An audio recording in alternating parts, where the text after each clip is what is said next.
Alors, bonjour à tous, je me présente, Mélissa Blacodon. Je suis étudiante en école de commerce et aujourd'hui, pour cette première édition, j'ai l'opportunité de vous présenter Patricia Pierre-Jérôme. Patricia, comment vas-tu? Ah, très bien, très très bien. C'est une première Ouais, expérience et c'est super d'être là. très bien. Et donc, aujourd'hui, Patricia va nous parler de portraitscopie et surtout du pourquoi. Alors, portraitscopie est un outil numérique qui facilite à la fois la détection et l'expression des compétences, mais aussi des savoirs comportementaux. Portraitscopie vise à la fois des personnes en recherche d'emploi, que tu appelles d'ailleurs les offreurs de compétences, et c'est aussi un outil à destination des professionnels du recrutement. Oui. Alors, tu as créé Portraitscopie, ça fait près de 9 ans que tu as pensé l'initiative. Qu'est-ce qui s'est passé en amont pour que tu puisses donner naissance à Portraitscopie? Il y a eu un événement important. À mes 16 ans, j'ai perdu mon frère René qui s'est suicidé. Il s'est suicidé parce que le système l'a broyé, parce que il n'a pas été reconnu. C'était quelqu'un de brillant qui voulait faire de belles études, mais on l'a mis dans une classe allégée, donc il s'est rebellé, il ne voulait plus entendre parler d'école. On est venu en France métropolitaine en 80. Il n'a pas trouvé sa place parce qu'il était stigmatisé également, parce qu'il ressemblait, malheureusement, on est dans cette période où les jeunes Antillais et les jeunes Noirs en général et les jeunes Maghrébins étaient stigmatisés en raison de leur couleur de peau, en raison de leurs origines, etc. Ça ne veut pas dire qu'aujourd'hui ce n'est pas encore présent, mais à cette époque-là, c'était prégnant. Alors, en 83, mon frère s'est tué. Et pour moi, s'il avait eu ne serait-ce que l'opportunité de rencontrer une personne comme moi, qui avait conçu une solution comme Portraitscopie pour lui permettre de se rendre compte qu'il est important parce qu'il a une place sociale, qu'il a des compétences, qu'il a des savoirs comportementaux qui peuvent servir la société.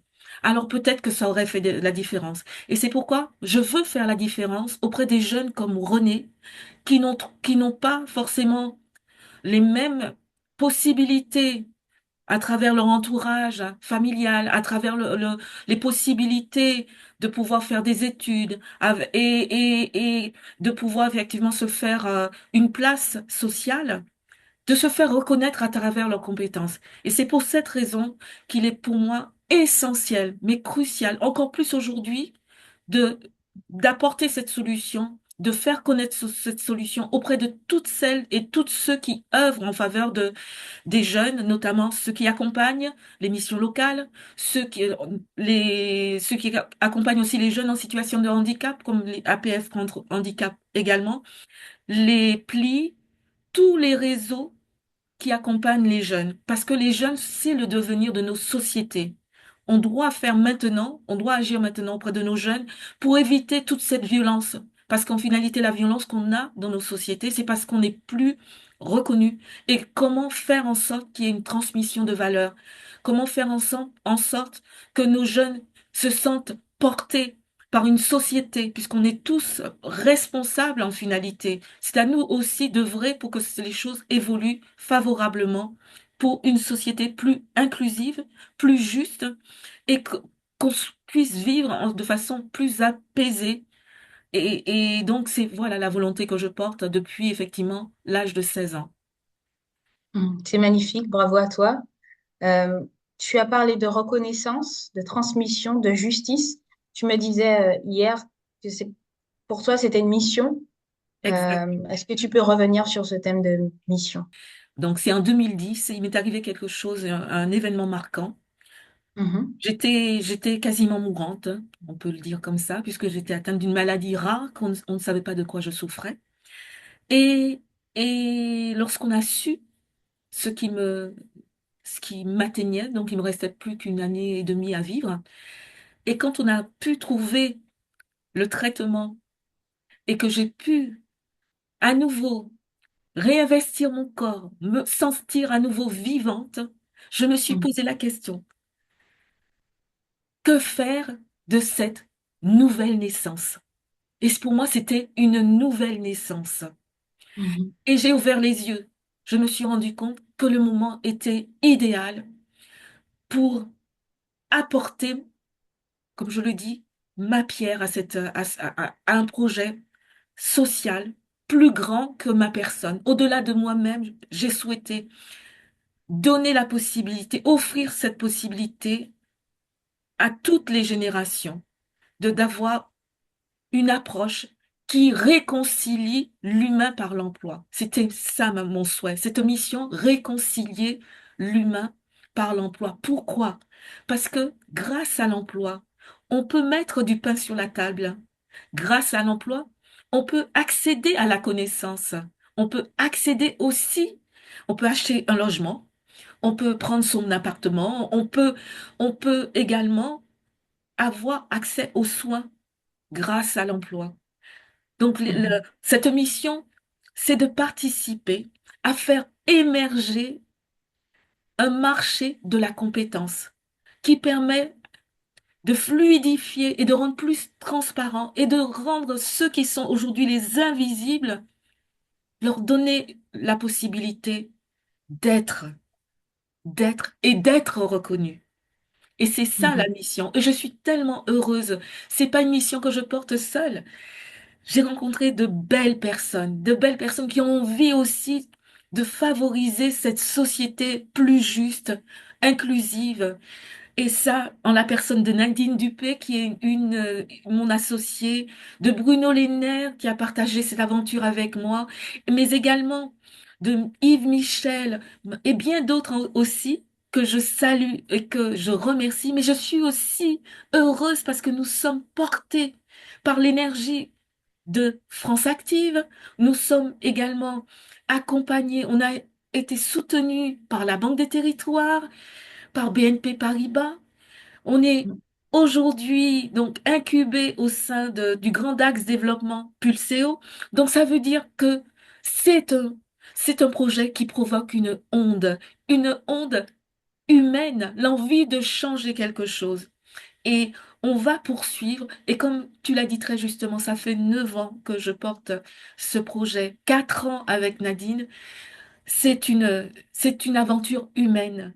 Et je pense Mhm. que l'objectif pour nous serait de tisser au sein des territoires une vraie dynamique, de vraie en complémentarité avec l'ensemble des acteurs pour accompagner l'émergence de cette société. Et je pense que c'est apporter de nos mains, c'est apporter de de nos envies, c'est apporter de nos appétences, c'est apporter aussi de la société que nous voulons voir émerger demain. C'est apporter de nous, de chacun d'entre nous. C'est faisable ensemble, en complémentarité. Et Mhm. voilà un petit peu pourquoi cette mission me tient à cœur. Parce Mhm. que j'ai des enfants aussi. J'ai Oui. envie de les voir vivre heureux dans cette société. J'ai envie qu'ils se rendent compte que ma génération ne les a pas laissés tomber qu'on- et on participe avec eux. Pas sans eux, on participe avec eux à faire émerger quelque chose. Mhm. On est Tout à conscient fait. des fractures, on est conscient qu'il y a des choses à faire bouger et on veut les faire bouger avec l'ensemble de la société. Mhm. Quelles que soient les générations, on est tous concernés parce qu'on est tous liés c'est notre humanité qui nous lie. On est Mhm. tous porteurs et porteuses de la solution, du remède. C'est ensemble qu'on peut participer à changer, à faire effectivement bouger les lignes, à faire évoluer nos sociétés, à faire évoluer nos regards, parce que notre regard doit changer face à l'autre. L'autre n'est pas notre ennemi. L'autre a sans doute des richesses à nous apporter. Il faut faire avec les uns et les autres. Il faut qu'on compose ensemble cette société dans laquelle on veut avancer, on veut vivre apaisé et on veut se projeter. On a besoin d'horizon, on a besoin d'un futur, on a besoin de se transporter vers ce futur. Donc, il faut que le présent soit le plus juste, le plus apaisant, le plus serein, le plus dynamique, le plus porteur possible pour qu'on ait une vision sur les marches à franchir pour cet avenir que pour nos sociétés, pour nos jeunes, pour nos anciens. Donc, voilà ce qui sous-tend cette Mhm. mission et cette ambition. Oui. Mhm. Et donc, à travers tes mots, on voit aussi la recherche d'un équilibre commun et puis la recherche de la paix. On en discutait également. Si chacun réussit à trouver la place qui lui correspond dans notre société, chacun peut apporter sa pierre à l'édifice et alors permettre la prospérité de l'État. Et de façon individuelle, chacun peut se réaliser. Exactement. C'est la réalisation individuelle qui participe aussi à une réalisation collective. Si Mhm. chacun est apaisé, chacun est, participe, chacun est engagé dans quelque chose de plus grand, eh ben, on fait tomber les barrières, on fait tomber les murs et on œuvre ensemble. On voit bien que les fractures ne sont pas uniquement euh, dans les familles, il y a des fractures au niveau, effectivement, dans l'entreprise, il y a des fractures politiques. On voit bien que tout bouge, il y a des lignes. Et il faut qu'on arrive à se retrouver, à se Mhm. retrouver. Et pour tisser un projet commun, à se comprendre, à s'écouter et à bâtir ensemble. Parce qu'on a toutes les compétences. On a toutes les compétences pour le faire. Et les grandes œuvres demandent courage, persévérance, détermination, ouverture, ténacité. Et c'est de cette œuvre-là, cette œuvre sociale. Je parle de cathédrale sociale. On a su faire de belles œuvres, des Mhm. choses extraordinaires. Et la chose, ce que nous pourrons faire de plus extraordinaire, c'est de bâtir cette société apaisée, où Mhm. chacun trouve sa place, à sa place,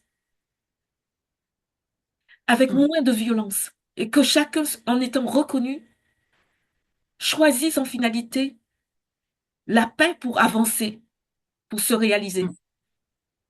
C'est peut-être D'accord. utopique, mais je pense que ça commence de cette façon-là. Ça doit commencer de cette façon-là. Bâtir une société apaisée, c'est bâtir en commun, c'est faire ensemble. Mhm. C'est pas faire pour soi, Oui. faire avec, mais faire en sorte que ça puisse apporter cette énergie commune pour aller de l'avant. Et on en a besoin. On en a Mhm. besoin aujourd'hui. C'est maintenant que ça se construit. On n'a pas, il faut pas regarder dans les rétroviseurs. Il faut regarder l'instant. Et dans l'instant, il faut bâtir. Et chacun à l'aune de ses possibilités. Et Mhm. utiliser une solution telle que Portraitscopie pour permettre à chacun de se rendre compte de son potentiel et créer justement des synergies, c'est véritablement notre manière à nous, Myrmika, moi, Patricia, Nadine, d'apporter justement notre pierre. Comme dit Pierre Rabhi, chacun doit faire sa part. Et nous, Mhm. à l'aune, Myrmika, à l'aune de ses compétences, moi, à l'aune de cette vision que je porte, c'est de cette façon que je souhaite faire ma part. Offrir l'opportunité à chacun de déverrouiller et d'être en confiance par rapport à son potentiel. Mhm. Et c'est véritablement ce qui me transporte, c'est ce qui m'anime, ce qui me fait avancer, me lever chaque matin, c'est cette volonté de pouvoir apporter ma pierre à cet édifice en faveur de l'humain, tout simplement parce que l'humain, c'est mon ADN. Et je Mhm. crois en l'humain. Je crois aux possibilités. On peut tout faire ensemble. L'humain a énormément de possibilités, énormément pour transformer. Exceptionnel. Mhm. Cette matière humaine, elle est exceptionnelle. c'est ça. Donc, Et donc, notre capacité d'adaptation aussi. Et je pense notamment à tous ces jeunes qui sont un peu laissés pour compte au final, qui se retrouvent dans des lycées professionnels, alors que c'était pas ce vers quoi ils se destinaient. Et bah, justement, j'ai un coach sportif qui nous expliquait la situation parce qu'il est aussi éducateur. Et il nous disait qu'il y a beaucoup de jeunes qui, parce qu'ils n'ont pas trouvé de stage alors que c'était censé rentrer dans leur, enfin, pour leur bac, etc., qu'ils étaient abandonnés par le système. Et très souvent, les collectivités se rejettent la balle à tour de rôle. Et ce qui est important avec Portraitscopie, c'est la notion aussi de responsabilité. Chacun est responsable aussi. Et chacun peut œuvrer et devrait œuvrer. exactement. C'est nos jeunes, c'est notre richesse. Si on n'a pas nos jeunes, si on ne fait pas pour nos jeunes, comment sera le lendemain pour les anciens? Comment sera la société? C'est le délitement. Ce sera le délitement.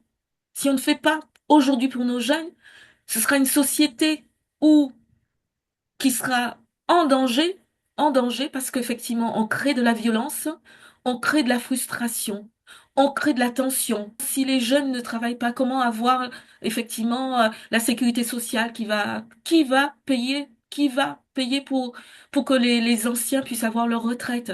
Si on ne fait pas aujourd'hui pour nos jeunes, concrètement, ce serait une situation ingérable. On Mm, doit aujourd'hui faire pour les jeunes. C'est là, c'est pas uniquement une source de revenus. En faisant pour les jeunes, c'est faire aussi que les liens ne se délitent pas. C'est que entre les générations, c'est faire aussi en sorte que de nouvelles idées, de nouvelles opportunités puissent enrichir économiquement la France. Donc, créer cette passerelle aujourd'hui est nécessaire. Que mm, chacun, il faut que chaque acteur se rende compte de l'urgence d'agir en faveur de nos jeunes. Là, j'écoutais, je suis avec beaucoup d'intérêt ce qui se passe. On voit que les fonds dédiés à l'accompagnement des jeunes au niveau des missions locales sont réduits. On voit également sur le champ de la formation des changements. Mais comment va-t-on faire pour nos jeunes?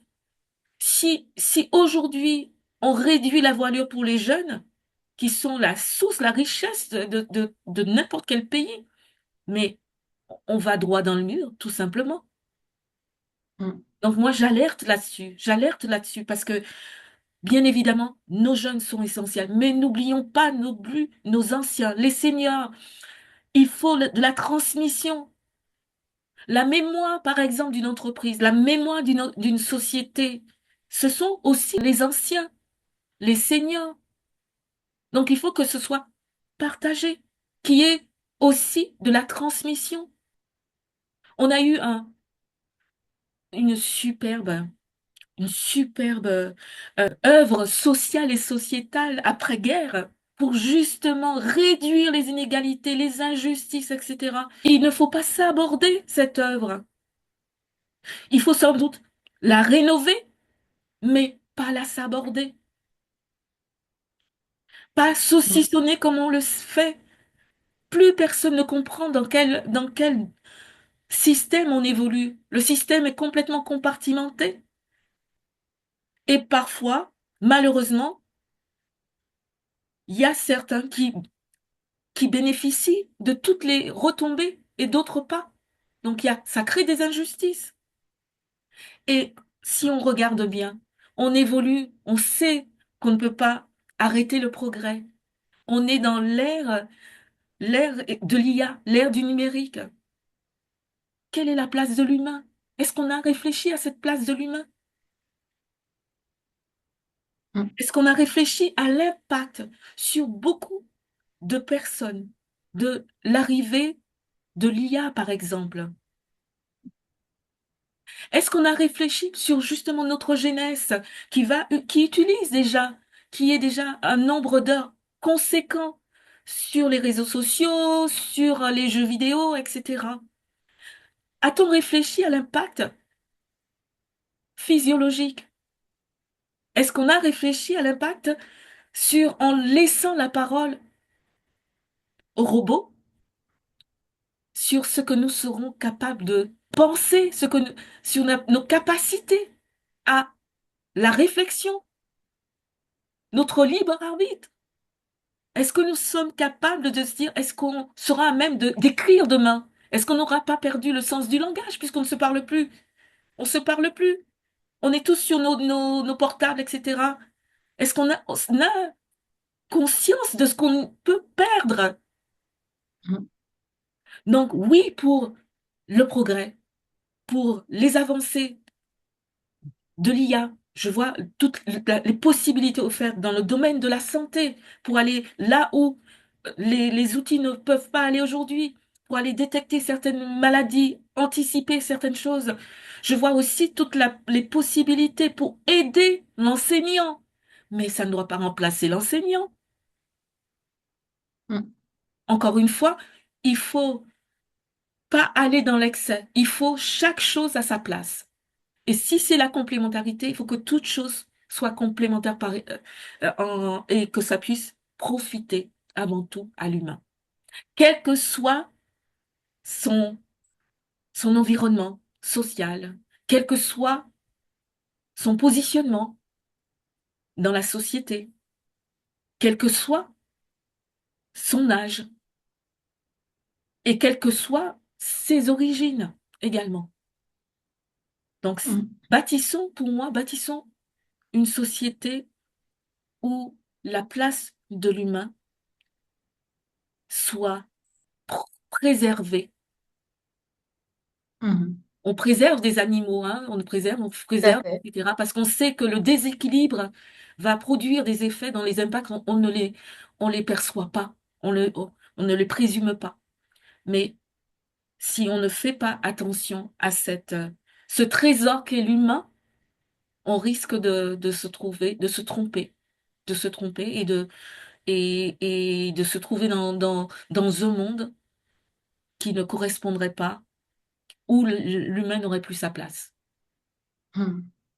Donc, peut-être que je vais loin dans mon analyse, mais je pense il faut aller loin, il faut y réfléchir. Il faut pas se contenter d'ingérer.